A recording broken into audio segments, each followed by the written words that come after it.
और महाराष्ट्र की राजनीति का एक चमकता सूरज आज हमेशा के लिए अस्त हो गया। दादा के नाम से मशहूर अजीत पवार, जिन्होंने अपने कड़े अनुशासन और बेबाक अंदाज से दशकों तक सूबे की सियासत पर राज किया, आज एक विमान हादसे में हमसे बिछड़ गए। महाराष्ट्र के उप मुख्यमंत्री अजीत पवार बारामती तालुका में जिला परिषद और पंचायत समिति के सर्वाधिक चुनाव प्रचार के लिए कई सभाओं को आज संबोधित करने वाले थे। उनका कार्यक्रम सुबह 10 बजे निरावागंज से शुरू होना था, जो कि निर्धारित था पहले से ही, और इसके बाद दोपहर 12 बजे पंढेर में एक सभा और दोपहर 3 बजे करंजेपुल में जनसभा होनी थी। उनका अंतिम तय कार्यक्रम शाम 5:30 बजे प्रस्तावित था, लेकिन उससे पहले ही उनका विमान क्रैश हो गया और अजीत पवार की प्लेन बारामती के गोजबावी गांव के पास में उस वक्त क्रैश हुआ जब विमान लैंडिंग की कोशिश कर रहा था। चश्मदीदों के मुताबिक विमान हवा में लड़खड़ा रहा था और रनवे छोड़कर करीब 150 से 180 फीट नीचे खाई में जाकर गिरा। हादसे के बाद विमान में 4 से 5 विस्फोट भी हुए, ये वहां पर मौजूद प्रत्यक्षदर्शियों के द्वारा बताया गया। अजीत पवार के प्लेन क्रैश हादसे की जांच फिलहाल शुरू हो गई है। एविएशन मिनिस्ट्री के 4 अधिकारी वीएसआर वेंचर्स के दिल्ली ऑफिस पहुंचे और ये सभी अधिकारी एयरक्राफ्ट एक्सीडेंट इन्वेस्टिगेशन ब्यूरो यानी कि एएआईबी के हैं। बताया जा रहा है कि कोहरे की वजह से, कम विजिबिलिटी की वजह से यह हादसा हुआ है, जिसने महाराष्ट्र की बुलंद आवाज को छीन लिया। महाराष्ट्र की राजनीति के एक कर्मठ नेता का दुखद निधन हो गया। वो नेता जिसे जनता प्यार से दादा कहती थी, वो नेता जो जनता के लिए, काम के लिए 24 घंटे मौजूद रहता था। जब दुनिया सोती थी, वो जाकर जनता के लिए काम करते थे। काम को पूजा समझना और सभी वर्गों को साथ लेकर चलने वाला वो धुरंधर आज राजनीति को अलविदा करके चला गया। लेकिन क्या वे जनता के लिए हर दिल अजीज थे? आज हम आपको बताते हैं।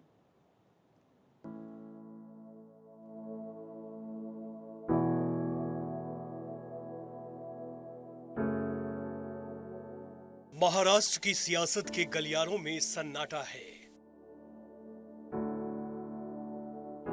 बारामती की गलियां आज मौन है। महाराष्ट्र ने आज अपना वो दादा खो दिया जिसकी एक दहाड़ से मंत्रालय की फाइलें दौड़ने लगती थी। सत्ता किसी की भी हो, जलवा दादा अजित पवार का ही होता रहा है। अजित पवार एक ऐसा नाम जिन्होंने राजनीति को विरासत में पाया जरूर, लेकिन उसे अपनी मेहनत और फौलादी इरादों से सींचा भी। आज जब वे हमारे बीच नहीं हैं, तो पीछे छोड़ गए हैं एक ऐसा शून्य जिसे भरना नामुमकिन है।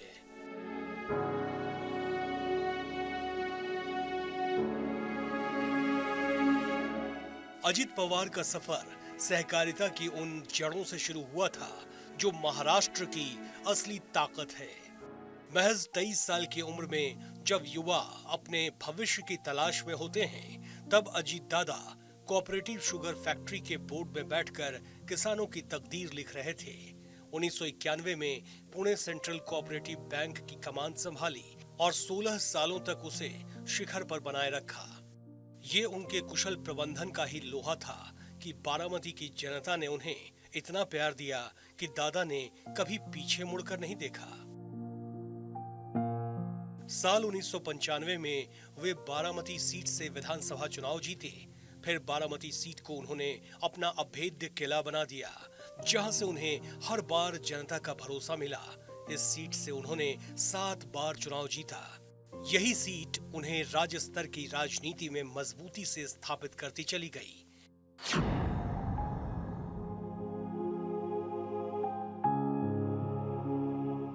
और इसी इलाके में उनका प्लेन क्रैश हो गया।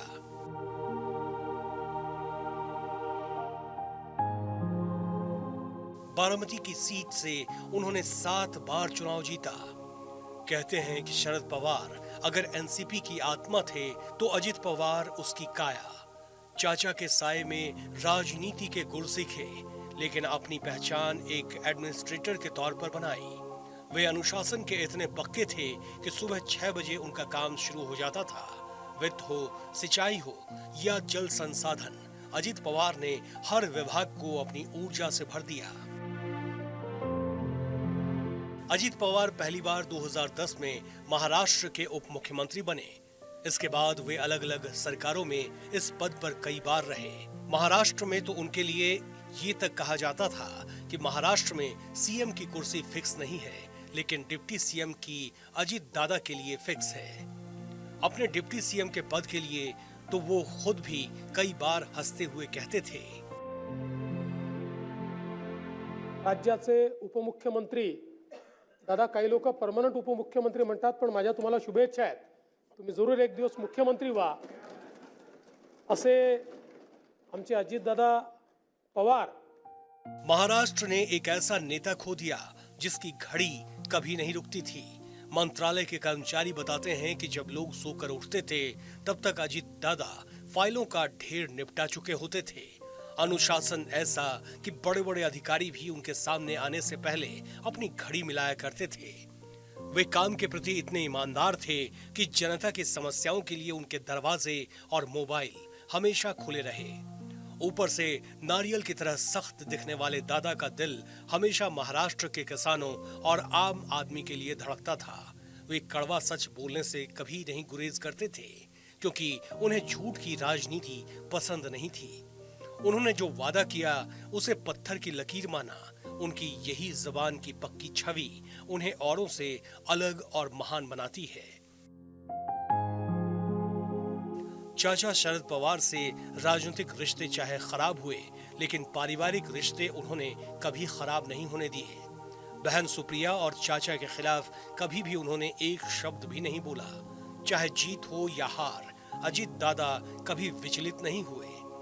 वक्त बदला, रास्ते बदले और शायद नियति ने उनके लिए कुछ और ही लिखा था। जिस बारामती को उन्होंने 7 बार विधानसभा में जीत दिलाकर अपना घर बनाया, जिस मिट्टी को उन्होंने सींचा, अफसोस कि उसी इलाके के आसमान में उनका सफर थम गया। अजित पवार का जाना सिर्फ एक राजनेता का जाना नहीं है, बल्कि उस मैनेजमेंट गुरु का जाना है जो मुश्किल से मुश्किल फैसलों को चुटकियों में हल करना जानता था। अजित दादा, आपकी कड़क आवाज अब मंत्रालय में नहीं गूंजेगी, लेकिन महाराष्ट्र के विकास की हर ईंट पर आपका नाम हमेशा अंकित रहेगा। आपकी बेबाकी, आपका अनुशासन और जनता के प्रति आपकी प्रतिबद्धता हमेशा याद आएगी। सियासत की महफिल में अब वो अनुशासन नहीं होगा, काम करने का वो जज्बा भी नहीं होगा, वो पागलपन भी नहीं होगा। यूं तो आएंगे कई चेहरे इस दौरे सफर में, मगर दूसरा कोई अजित दादा अब नहीं होगा।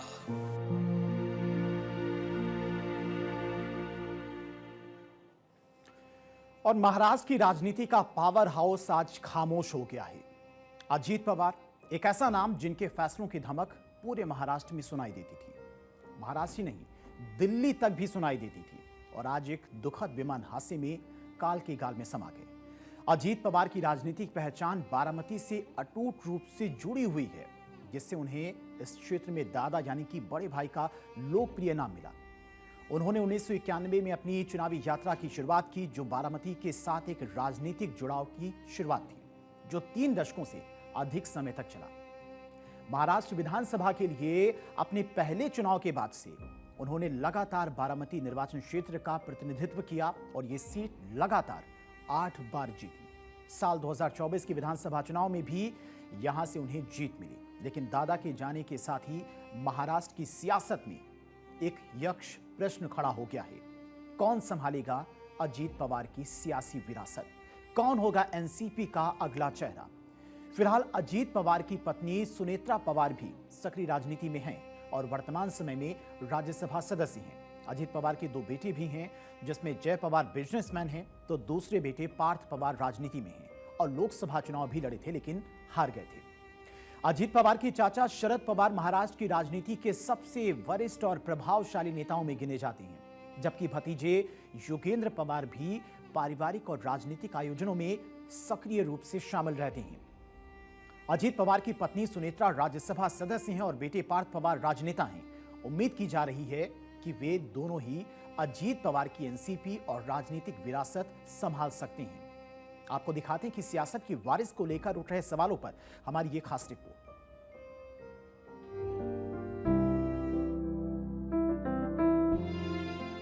महाराष्ट्र की राजनीति का पावर हाउस आज खामोश हो गया।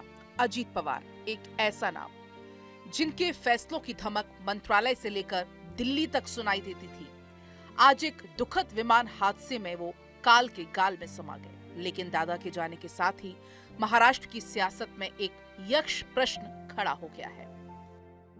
अब क्या, कौन संभालेगा अजीत पवार की सियासी विरासत? कौन होगा एनसीपी का अगला चेहरा? पुणे के आसमान में हुए उस हादसे ने न केवल एक परिवार का मुखिया छीन लिया, बल्कि महाराष्ट्र की सत्ता के एक मजबूत स्तंभ को ढा दिया। अजीत पवार अपनी बेबाक शैली और प्रशासन पर लोहे जैसी पकड़ के लिए जाने जाते थे, लेकिन अब जब वो नहीं रहे तो सबकी नजरें उनके परिवार के तीनों चेहरों पर टिकी हैं। पत्नी सुनेत्रा पवार, उनके दो बेटे पार्थ और जय पवार। विरासत की इस दौड़ में सबसे आगे और सबसे मजबूत नाम है सुनेत्रा पवार का। वर्तमान में राज्यसभा सांसद सुनेत्रा सिर्फ अजीत दादा की पत्नी नहीं, बल्कि बारामती की जमीन से जुड़ी हुई एक सक्रिय सामाजिक कार्यकर्ता भी हैं। बारामती टेक्सटाइल पार्क और एनवायरमेंटल फोरम ऑफ इंडिया के जरिए उन्होंने अपनी स्वतंत्र पहचान बनाई है। संकट की इस घड़ी में पार्टी के विधायकों और कार्यकर्ताओं को एकजुट रखने के लिए वो सबसे आम सहमति वाला चेहरा मानी जा रही हैं। अजीत पवार के बड़े बेटे पार्थ पवार राजनीति में जमीन तलाश रहे हैं। 2019 के बावल चुनाव की हार ने उन्हें काफी कुछ सिखाया। युवा होने के नाते पार्टी का एक धड़ा उन्हें भविष्य के रूप में देखता है। पिता की छत्रछाया में उन्होंने राजनीति के दांवपेच तो सीखे, लेकिन क्या वो दादा जैसा करिश्मा दिखा पाएंगे? ये उनके लिए एक अग्नि परीक्षा जैसा होगा। वहीं छोटे बेटे जय पवार, जो अब तक पर्दे के पीछे रहकर व्यापार और रणनीति संभालते थे, अचानक चर्चा का केंद्र बन गए। जानकारों का मानना है कि जय में कार्यकर्ताओं को अपने पिता अजीत दादा की छवि नजर आती है। ऋतुजा पाटिल से विवाह के बाद उनका राजनीतिक रसूख और ज्यादा बढ़ा है।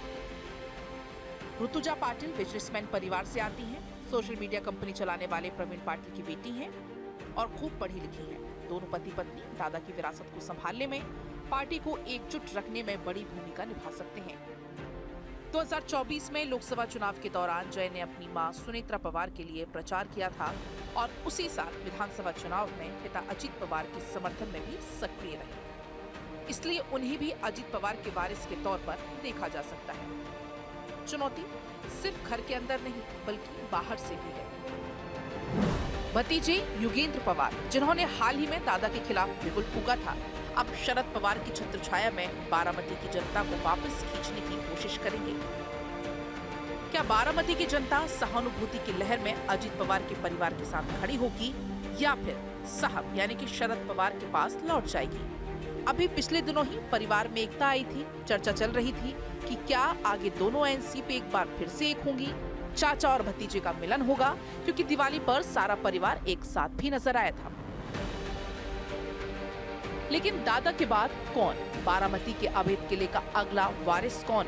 ये सवाल अब महाराष्ट्र की राजनीति में अंदर खाने चल रहा है। अजीत पवार का जाना महायुति के लिए एक अपूरणीय क्षति है। पश्चिमी महाराष्ट्र की राजनीति के इस धुरंधर ने जो जगह खाली की है, उसे भरना आसान नहीं। विरासत की ये जंग अब तय करेगी कि महाराष्ट्र की सत्ता का ऊंट आखिर किस करवट बैठेगा। ब्यूरो रिपोर्ट, भारत खंड।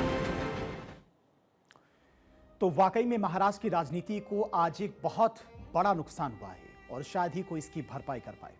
खबरें लगातार जारी हैं। फिलहाल वक्त हो गया एक बहुत छोटे से ब्रेक का।